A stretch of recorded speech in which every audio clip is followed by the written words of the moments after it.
Welcome back on this Wednesday. Glad you're joining us as we continue to look at the book of Proverbs. We're going to be starting with Proverbs 7. The whole of chapter 7 tells a story. We're going to be looking at it in 3 parts. A story of warning against the adulteress, and we'll talk a moment about that, who that is when we look, as we look at it more. So let's begin with verses 1 through 3. My son, keep my words and treasure up my commandments with you. Keep my commandments and live. Keep my teaching as the apple of your eye. Bind them on your fingers. Write them on the tablet of your heart. Very similar to how others start, right? My son, keep my words, treasure up my commandments. That's very similar. He expands on it a little bit more. Keep my commandments and live. That's there. Keep my teachings as the apple of your eye. Again, the apple of your eye is that most important thing to you. So really keeping those words in front of you, knowing what's important that God has given to us. That last part, bind them on your fingers, write them on the tablet of your heart.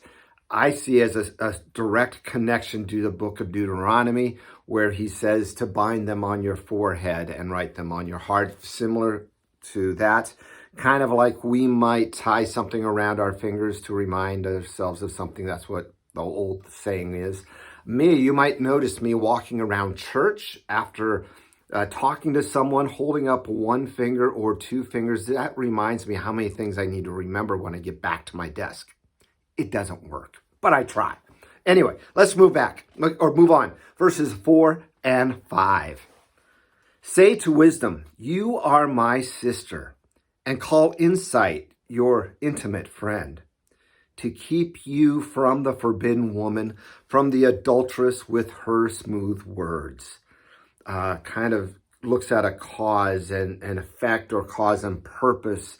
Wisdom as your sister, insight as an intimate friend, a close friend, those that keep you out of trouble, that you can be accountable to, something like that.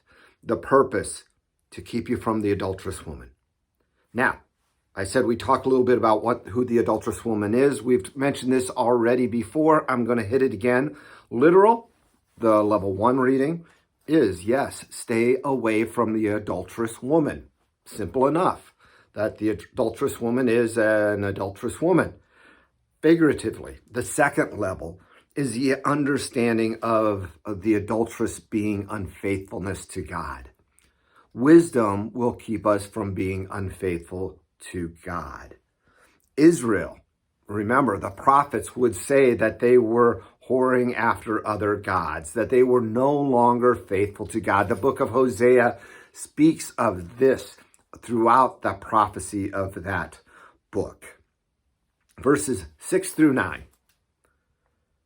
For at the window of my house I have looked out through the lattice, and I have seen among the simple, I have perceived among the youth, a young man lacking sense, passing along the street near the corner, taking the road to her house in the twilight, in the evening, at the time of night and darkness. I like how he puts that, a young man lacking sense. Now, not just young men lack sense, old men, young women, young or old women, we all lack sense at times when we don't follow wisdom, but we instead follow folly or foolishness. When we don't follow the wisdom of God, but instead follow our own understanding, it leads us to trouble.